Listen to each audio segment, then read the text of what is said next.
Perrysburg, and I will call council meeting of January 5th, 2021 to order with roll call. Okay, Ms. Bourne. Here. Mr. Coolman. Here. Ms. Materney. Here. Mr. McCarthy. Here. Mr. Smith. Here. Mr. Van Hoosen. Here. Thank you. Just a general reminder to council members, because we do have the partitions, to make sure you speak into the mic, and that will also help people who are attending by telephone. If you're able, please join me in standing and saying the Pledge of Allegiance. I pledge allegiance to the flag of the United States of America and to the republic for which it stands, one nation, under God, indivisible, with liberty and justice for all.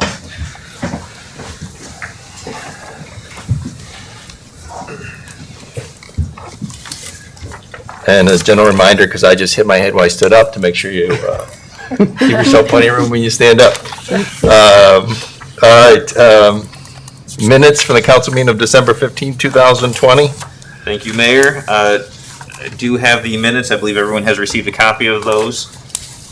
Hearing that there is not any corrections needed, I would like to make a motion to approve the meeting minutes of City Council meeting held on December 15th, 2020 as written, and to dispense with the reading.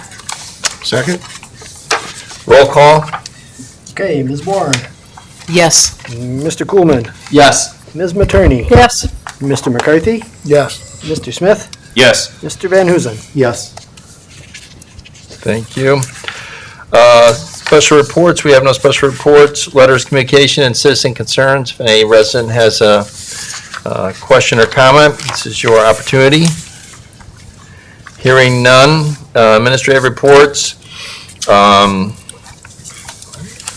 Just a couple items very quickly.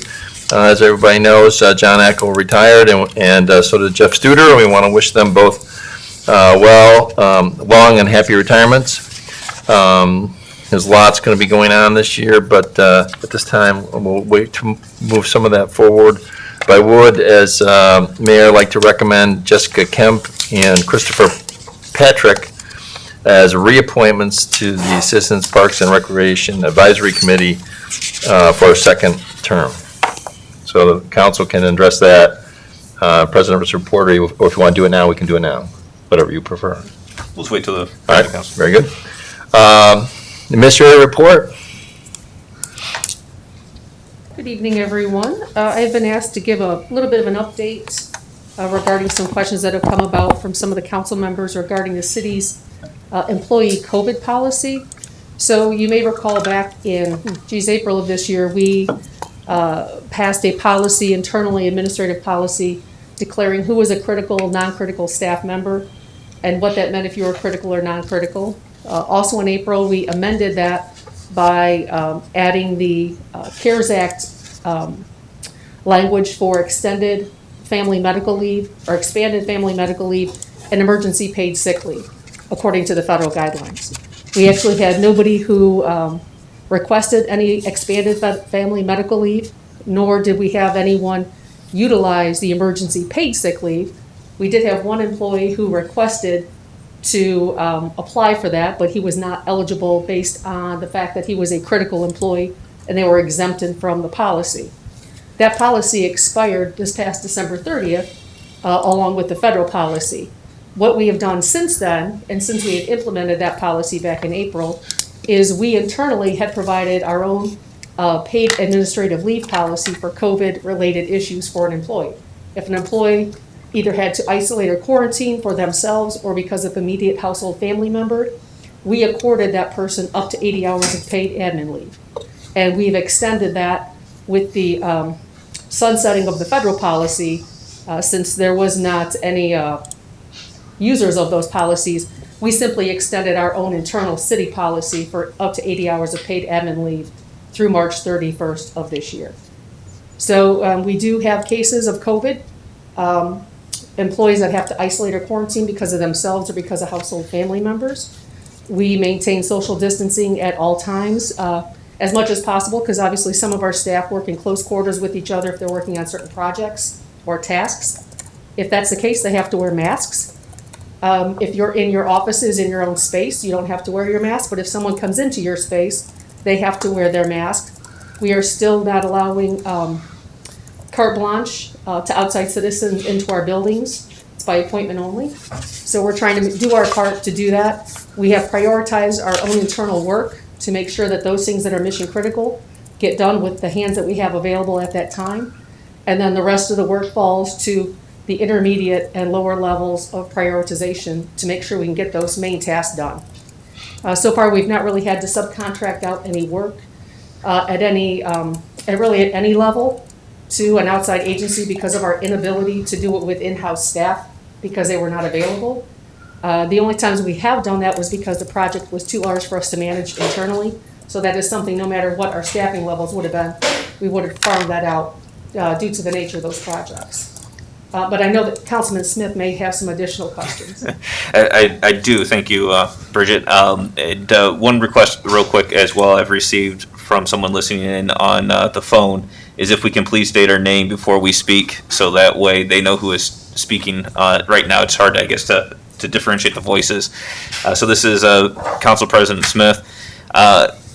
So one of the questions I have here, you know, with this virus and everything that's going on with it, I know some individual personally who have spent several weeks in the hospital from COVID. There are some situations I'm sure that may come up where someone may exhaust their sick leave or that additional time. I'm hoping that the city isn't going to terminate someone for exhausting all the leave available to them due to the COVID or spending the time in the hospital. That has not been up for consideration at this Okay. point in time. We've Probably actually should only rephrase had that one question. employee who actually just recently requested an unpaid leave of absence due to COVID. They had exhausted their 80 hours of paid admin leave, but that person is on the mend and is scheduled to be back at work this coming Friday. Okay. And I know going through some of the questions, because I know I sent you quite a few questions here over the last couple of days. I know the city seems to be doing a great job with managing internally with the virus and making sure that for those who are out that they we're not completely understaffed. But I know with the vaccine that's being distributed right now, I saw the photos and I know that from our emails that the EMTs who have wanted to be vaccinated have been vaccinated, and can you give us an idea of how many of those have been and what's the next steps moving forward for our other frontline employees, you know, our police department, sanitation, public utilities, all of those as that vaccine becomes available? How are we going to continue to get that distributed amongst the employees? So, and you are correct, Councilman Smith. Up to this point, the only class of employees that have been that the vaccine has been made available to have been our paramedic EMTs. And of those paramedic EMTs, approximately 50% chose to get the vaccine or were able to get the vaccine either due to a scheduling conflict, that they could not be there on that date and time, because it was a very short window in which we received the vaccine, that the vaccine then had to be delivered before its expiration date came about. And we also had some employees who could not be available for the vaccine because they themselves were either isolating or quarantining. So about 50% of our staff, at least as of this morning, has had the vaccine in that particular class of people. Now, the people who could not make it due to scheduling have an opportunity to go directly, I believe, to Wood County Health Department and get a vaccine from them. And that's something that they are able to do, and they know that they're able to do that. In terms of the next groups of people that vaccine will be made available to, according to everything that we're seeing right now, it is citizens 65 years or older, it is teachers, and those are considered in phase 1B. I know that there's a group of both medical professionals as well as law enforcement that are lobbying the governor's office to put police officers into that next tier of groups that the vaccines are made available to. So as we know more, we'll then roll it out to those departments and divisions who have staff that fall into those categories. Are we, just a quick follow, are we providing information about the vaccine itself to the individuals that are able to receive the vaccine? Yes, Corey I know, Coleman. I know that in, for instance, since our fire chief and our deputy fire chief were actually the individuals giving the inoculations to both our fire EMT staff as well as 4 other fire departments, there was information that the Wood County Health Department sent out to our staff to then distribute to everybody who was going to get a vaccine. So they have almost like MSDS data sheets. Okay, because I, from what I've been reading from some of the governor reports, is some of the concerns are the people are not, there's not a high percentage of people that necessarily want to get the vaccine that it's available to. I think specifically in nursing homes he was talking about today.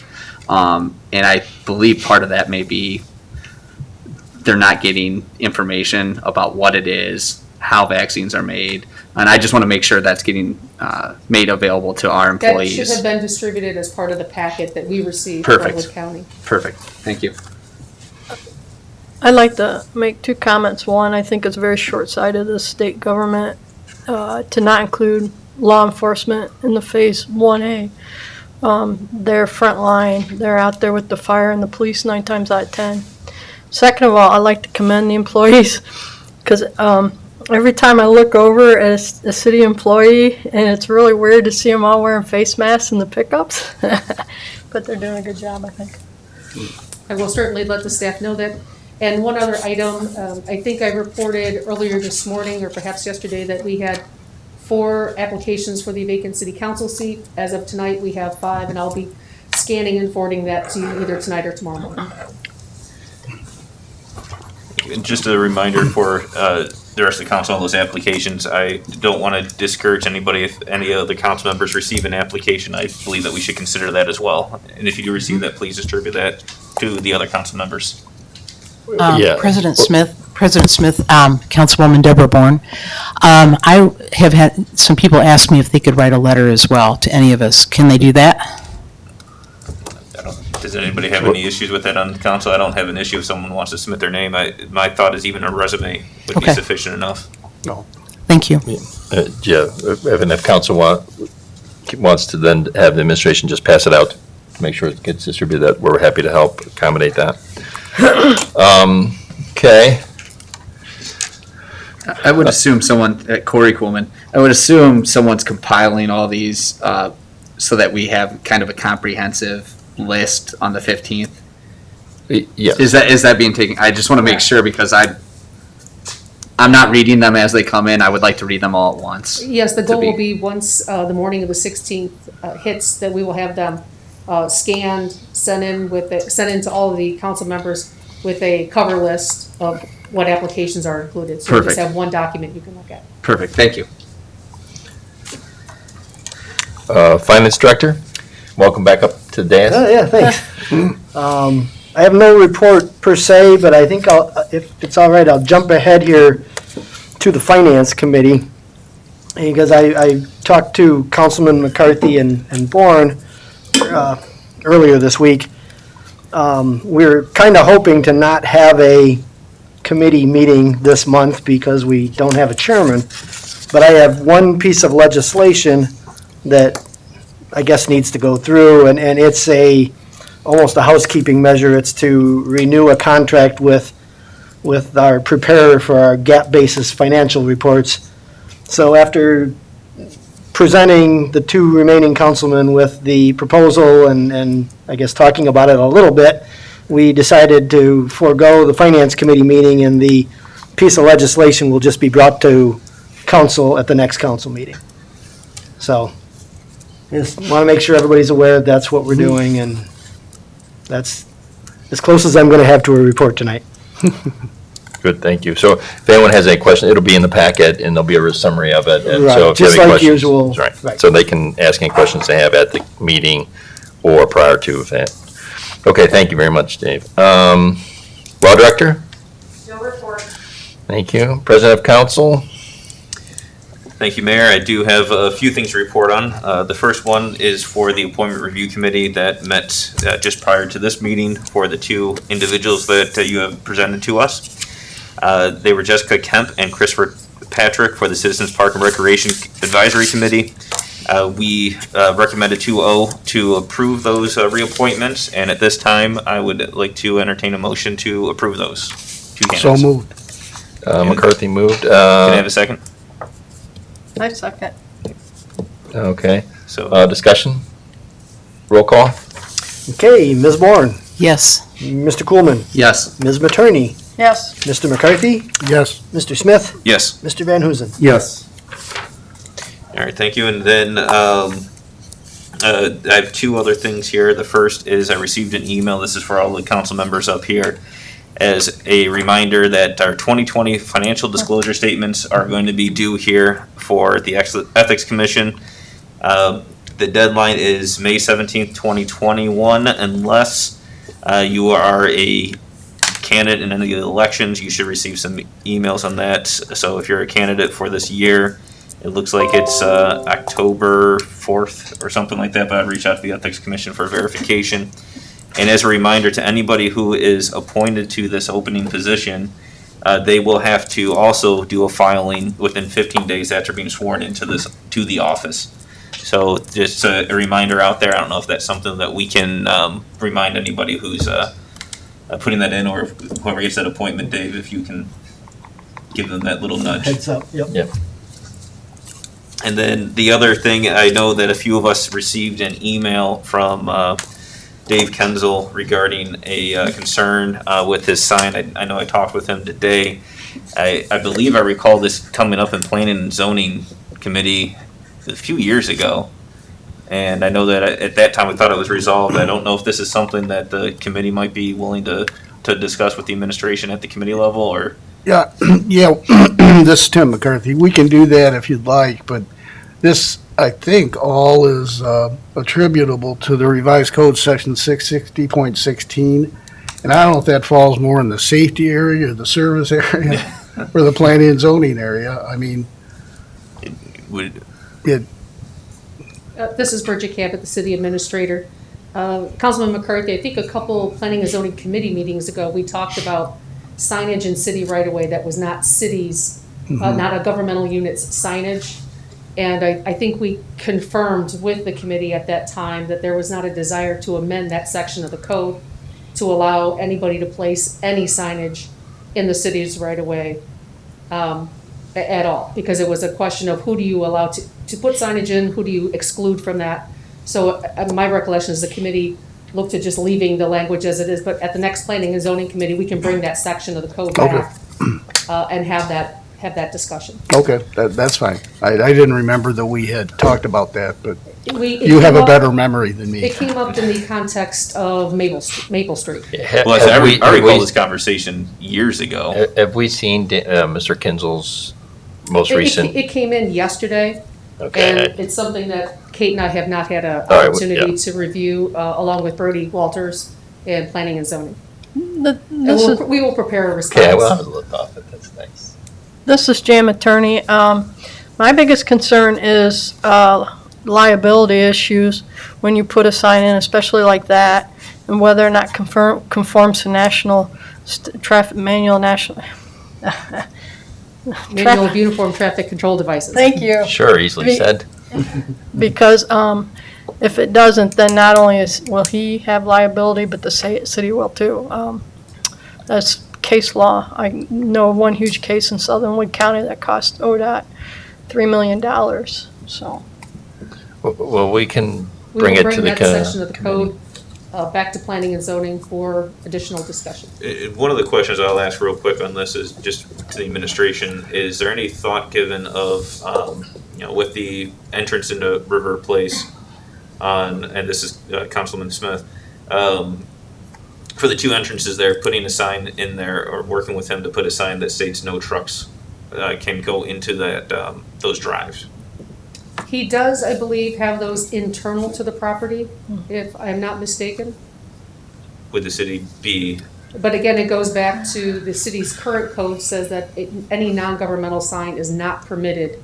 I understand, In the but cities right away. a truck cannot enter sign, would the city be opposed to putting one of those into?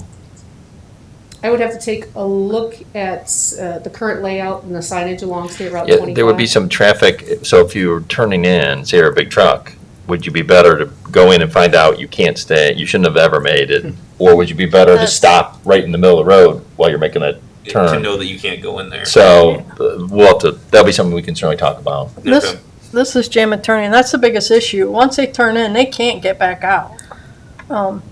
I think there, I don't even think there's room for them to turn around. There's not much room in that, Yeah. and that can cause all kinds of Right. other traffic Right. issues. Because So if there's a way that we can help alleviate Right. that before they get there, that would be amenable. I agree totally. If I'm not mistaken, and this is Bridget Cabot, the city administrator, and I'd have to maybe defer to Kate's memory on this a little bit, but I think that the sign in question is to keep vehicular traffic out of a drive apron. That's the first drive apron going south on State Route 25, where trucks go in to load and unload. That's the sign, I believe, that's in question. Yeah.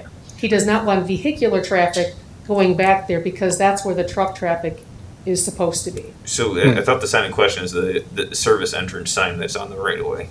Correct. And I'm asking that, if that's the issue, if there's a way that we can put signage that you can't turn into the actual parking lot itself, could help alleviate that. But I don't think the truck traffic is what is in question. My understanding is Mr. Kinsler is concerned that a passenger car is going into the service entrance where the trucks. That's not the conversation I Yeah, had with him today. Yeah, that's not It the was more about conversation. the truck we're traffic having. going in the wrong areas. That is not the signage. Yeah, that's not what Okay. we've been told. It's- Well, why don't we We will defer look at to, that email Okay. and our Yeah, past yeah. communications with Mr. yes. Kinsler. Because that's what he told me too, this jam attorney, about the trucks was his concern. when I Yeah, talked that's, to him. We will produce the yes, prior emails, documentation that yeah. we've provided to him and Yeah. that we've received from. But it's certainly something we can talk about at the committee, and we'll sort through it at that time. Mr. Mayor, or Council President Smith, why couldn't we just have Mr. Kinsel come to council and discuss it with all of us? Well, it would probably be deferred. He's more than welcome to have come and raised the issue today. He's raised it through council. It would probably, if we were to listen today, we're not going to take any action, and the result would be, I would think, Mr. McCarthy, that would be sent to the Planning and Zoning Committee. So Mr. Kinsel being knowledgeable and having communication with council and with the administration, I think, set that in motion without having to appear. It's essentially has accomplished the result that would have happened. So I think that this is probably a more effective way for him and for us, so that everybody's able to come to the committee fully knowledgeable about all the facts. Yeah, I just think he should have that available to him if need be. He's more than welcome to come to council and speak. Mr. Kinsel has in the past come to council and spoken. Yes. So that certainly, certainly would not preclude anybody from coming to Thank you. council.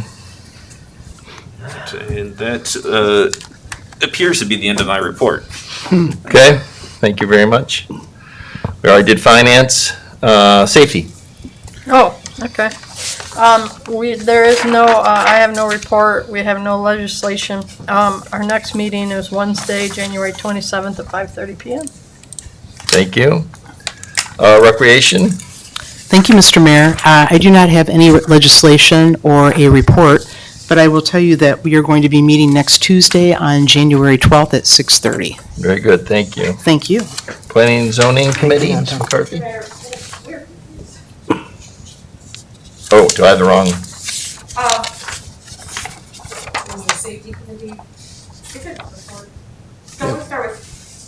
Service, that's, It's not on the agenda. It's not on the agenda. Well, it's not on the, no, safety is the first one I have. yeah, I'm usually. Anyway, all right, so we'll just move, we're more than, Service Committee, would you like to? No, well, Ms. Materni already spoke regarding service. All right, so I'll safety. comment about, thank you, Mr. Mayor. I was going to bring the committee back later, but we have not met, so there is no report. Our next meeting is January 26th at 6 PM. Thank you. Sorry about that. All right. Planning and Zoning? No report, Your Honor. We meet on January 13th at 5:30 PM. Personnel? No report, but I do have a piece of legislation. So at this time, I'd like to introduce ordinance 25-2020 and move that the rules be suspended to allow for its reading by number and title only. Right, okay. And I believe this is the third reading. Yes. Second? Roll call? Okay, roll call. Ms. Bourne, Yes. Mr. Coolman, Yes. Ms. Materney, Yes. Mr. McCarthy, Yes. Mr. Smith, Yes. Mr. Van Huzen. Yes. Ordinance number 25, 2020, an ordinance amending the city's administrative code Title IV, Chapter 20 by adding Rule 8 to subsection 220.05, creating a code of conduct for city council. I move that ordinance 25, 2020 be passed. Second? I have discussion.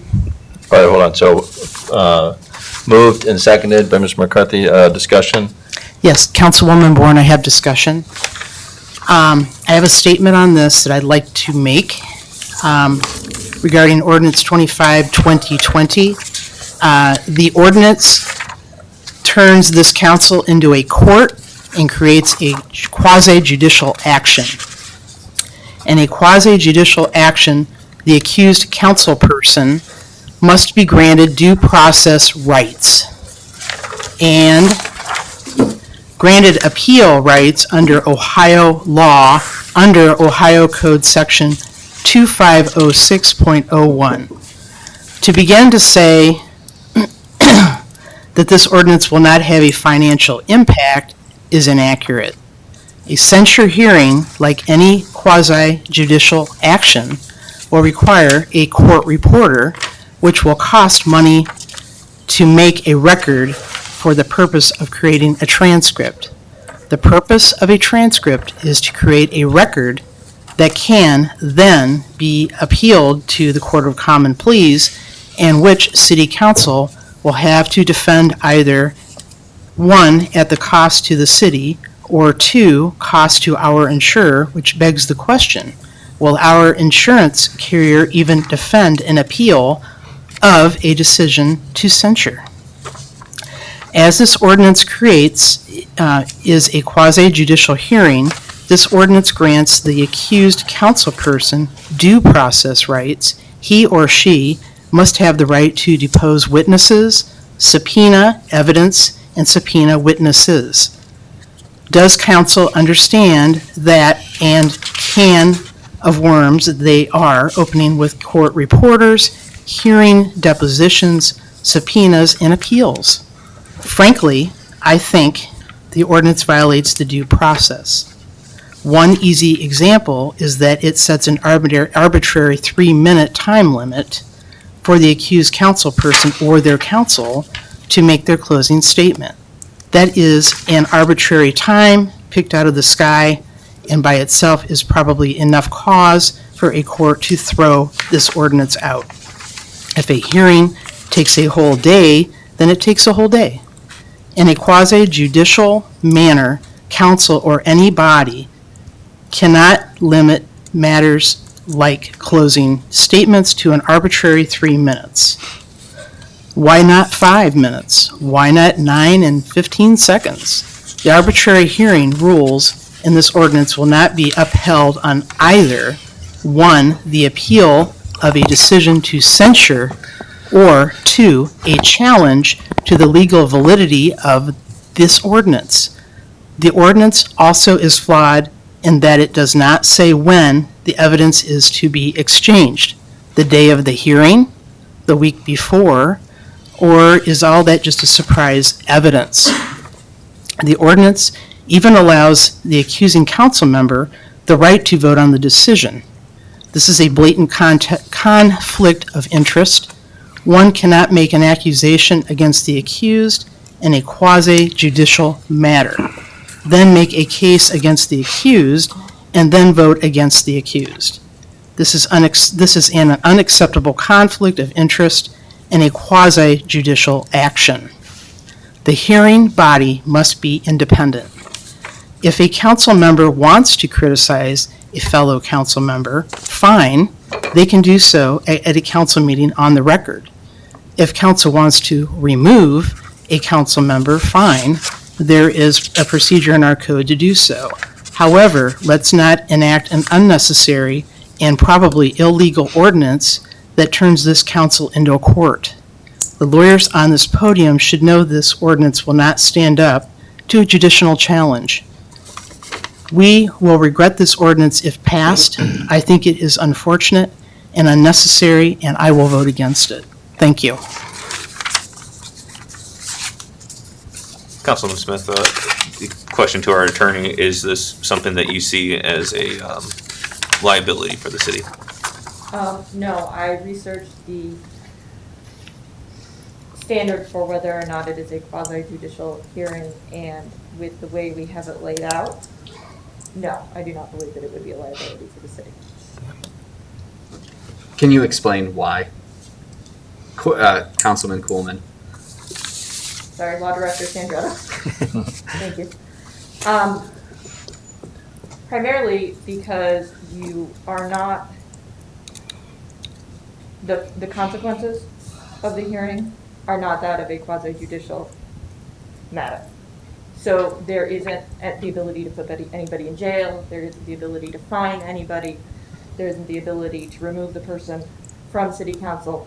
This is simply for a censure, which means that because it is a procedural matter for city council, it is not quasi-judicial.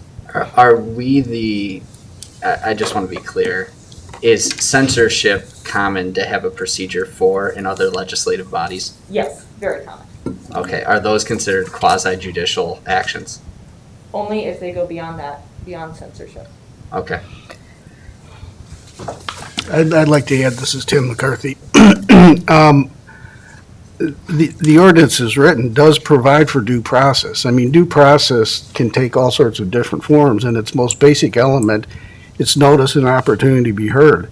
This creates a hearing process. It doesn't have to require subpoena authority. It gives the complainant council member and the accused council member the opportunity to speak, call witnesses, have the witnesses testify. There's an opportunity for opening and closing statement. That's more than sufficient due process. And yeah, the complaining council member can vote, but as can the accused council member. So I don't, to the notion that this somehow is a deprivation of due process, I don't believe that's the case at all.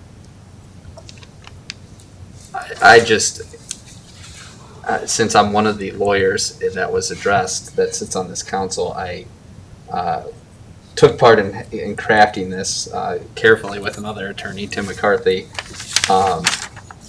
And there's no better way for me to put this than it's just simply not a judicial action. There's no consequence other than the legislative authority to disapprove of what a member has done on council, which is what a censorship is. Like Kate said, there's no removal. This is designed so that people who are put in this position, one, that the accusing party takes it seriously, and two, that the accused has an outlet to tell their side of things or explain why their actions don't deserve censorship. It was not the intent of crafting this that it would ever be a judicial process or quasi-judicial. The only reason it lends itself is because we're trying to promote some sort of fairness as far as some sort of evidentiary proceeding. So I guess I will leave it at that. To follow up with that, Councilman Coleman, there are other jurisdictions that do censorship simply by resolution. That a resolution is taken to city council and city council discusses the resolution and votes. I believe that the committee felt, I apologize, when I presented this, that we wanted a more fair process to allow both sides to explain what happened in whatever scenario might take place, that this would be used. It was also, I believe, the great intent of the committee that we never have to use this, that this is there more as a last resort than ever a first resort. I think that, and this is Councilman Coolman again, I think that is very important to reiterate, is this is an ordinance that as we were drafting, we hope that it doesn't cost the taxpayers any money, because hopefully it's never used. This is an ordinance we hope stays dusty.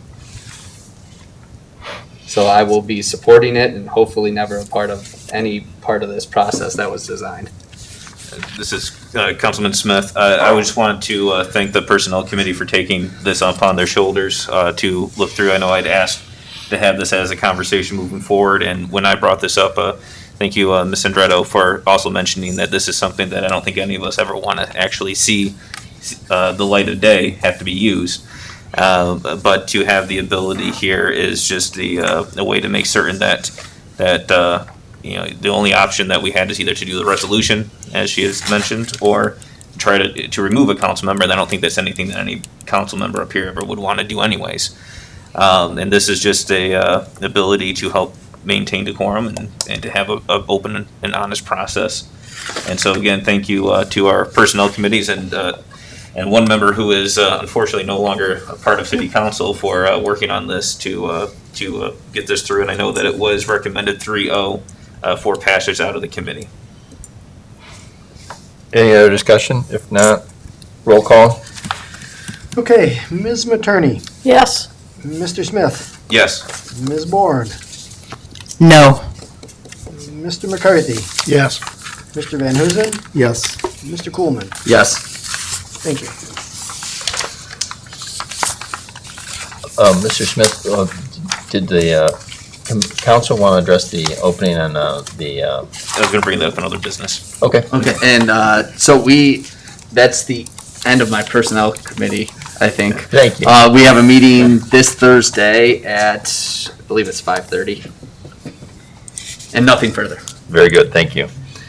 Public utilities? Thank you, Your Honor. I do not have a report, but I do have a resolution here. So at this time, this is the resolution that we had tabled from last meeting. I would like to introduce Resolution 1/2021 and move that the rules be suspended to allow for its reading by number and title only and dispense with the second and third readings. I second. Roll call?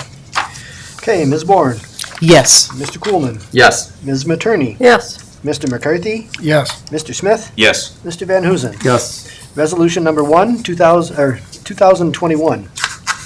A resolution authorizing a purchase agreement with Berger and Associates not to exceed $32,177 for the purchase of a mission communications telemetry system for the City of Perrysburg Department of Public Utilities, 11 sanitary sewer pump stations, and declaring an emergency. All right. Yeah, that's not easy to read. Okay. I move that Resolution 1/2021 be passed as an emergency measure. I second. Discussion? Yes, I do have one quick question. I know that we had this tabled, that there was just some concerns in the actual proposal. I just wanted to make sure that those have been clarified, and if you can, was there something in particular with something that was quoted on there, or what was the? So what happened was, the telemetry system itself is a mission controls telemetry system. And when I drafted the legislation originally, I drafted it as an agreement with mission control. Not mission controls, mission communications, mission communications. Then, when I went to look at it, I realized that the agreement is actually with Berggren, who provides the mission communications telemetry system, and the legislation needed to be that we were making this agreement with Berggren. Mission Communications is making a guarantee of a certain purchase, replacement hardware, and things like that, all of which you have in your paperwork. So it was a clerical error on my part that I wanted to make sure I fixed properly, so that we had the agreement with the correct company providing the thing, and the documentation from Mission Communications that they would stand by their promises as provided. Does that Perfect. make sense? Yep. Okay, that's what happened. That's the only question I have, so thank you. Any other questions? If not, roll call? Okay, Mr. Van Huzen, Yes. Mr. Smith, Yes. Mr. McCarthy, Yes. Ms. Materney, Yes. Mr. Coolman, Yes. Ms. Bourne. Yes. Thank you. All right, thank you, Mayor. Our next scheduled public utility meeting will be on January 27th at 6:30 PM. And I do have other business once we get to that. I'll just let you carry on All then. right, so one thing, and I forgot to bring this up in the President Council report, because we had talked about the appointments, but the Appointment Review Committee, we do have a vacancy on there. And that vacancy was when Ms. Matuzik has, unfortunately for us, resigned to take on a higher role. But with that, based off of how how our code reads, we have to have a Republican member of council take on that, and I would like to make the recommendation of Mr. Van Hoosen to fill in Jim Matuzak's seat. Is that a motion, or does it need a motion? That would be my motion. Okay, second. Any discussion or objection? Yes, I think Mr. Van Hoosen would be a good addition. Councilwoman Bourne? All right, roll call. Okay, Ms. Bourne, Yes. Mr. Coolman, Yes. Ms. Materney, Yes. Mr. McCarthy, Yes. Mr. Smith, Yes. Mr. Van Hoosen. Yes. Thank you. All right, so that's all I have on this end, and then once we get the appointee, we can have the conversation of having the appointee who council selects to fill in the other roles for Mr. Matuzak. Very good. Any other business to come before council? I have just one question on that. So, just because you and I talked about this earlier, so we have an ordinance in our charter that we appoint a Republican and a Democrat on the appointment review committee, but our council itself in the charter is nonpartisan. That is correct. It's not in the charter. It's not in the This is charter. Councilman Smith. in the rules of It's council. actually a part of the council code. So the appointment review committee, and I'll read it off just so everyone understands. The committee is composed of the president of the council and 2 other council members, one of the latter from the Republican Party and the other from the Democratic Party. The latter 2 members shall be appointed by a majority vote of council. Not considered a major committee, its function is to review recommendations of nominees to the city's appointed boards as well as vacancy which may occur in council. I believe I recall this as a conversation in the past that has been had, and apparently there was something that had occurred previously where it was more of a. So, I'm not saying anything with the current administration, Do we know? but there was an administration a long time ago. I don't know how long ago it was, but was making appointments that weren't that were for political favors more so than for the good of the city. Okay, I would like to look into change, whatever process we need to do to change that policy. I don't know where that goes through or who needs to review it, but that seems kind of ridiculous that we are a nonpartisan party that is, part of our process is appointing people that are affiliated versus non-affiliated. And understand is that somebody want to, I get her. My suggestion would be, Mr. Clement, that you and I meet about how you would like to consider redrafting that, and then we'll see if we can figure out which committee you think. Yeah, Yeah, and that's his council's prerogative, and administration has there's no real say in it. I will just say, having been on council a long time, and I think Tim will recall, it was set up that way to ensure that the appointments were nonpartisan, and that partisanship, party affiliation doesn't matter for the Right. most part, but it particularly didn't matter to the appointment of entities that are like parks and street and planning commission, where we did not want party affiliation or partisanship to be a controlling factor in the selection process. I think that that's how it came about. More than happy to have council review its own rules, but I think that also, the result, the situation arose because it was very partisan, and that was leading to certain things happening, and council wanted to just say, hey, these choices should be best qualified, nonpartisan, people who want to serve. I think is that fair, Tim? correct. Yeah, I get the result. Right, That makes a lot of sense to me. It's We're talking about- counterintuitive and almost hypocritical within its own. Policy. Councilman Cool, this is Councilman Smith. I don't necessarily disagree with you because when I first sat down here, I thought the same thing, but I do understand the purpose of the council at the time that it passed this. Right. That there was a problem before, and I think we've talked about this in numerous other situations where you have a problem with the prior administration, and things have to change to make up for it. Right. Right. We're No, I moving- don't necessarily, and it's nothing against Barry or anybody else that's on that committee. That's just, it's one of those Thank you. things you'd only find in government, I feel like. So, and then the other thing, I just wanted to make the administration aware, are we putting out that trees are being picked up this week? I know it's on our website. Are we doing a social media post on that? Because, I I will verify with our. I think we so, but yes. Okay, because I just want to, on our A to Z recycling page, which I went to find the answer, it says first full week of January, not January 11th, so we're doing it a week behind, just so that there's not confusion there. We can clarify that. This, But that's a good opportunity. If you direct people, hope this, Shannon's been doing a really good job on social media to making sure the information is out there. And I think that's been very helpful.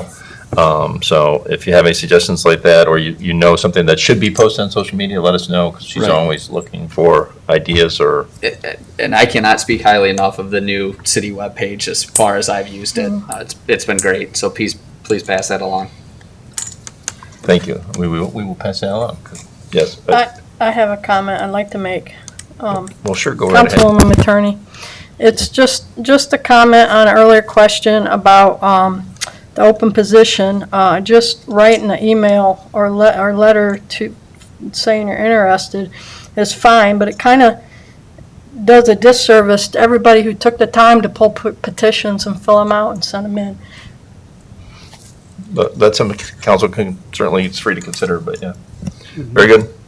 Any other, with some trepidation, any other matters to come before council? I would like to say that, obviously, I think Mr. Eccles' services have been great for the city, and he will be missed, and I was happy to go to his send-off. A few of us were there last week.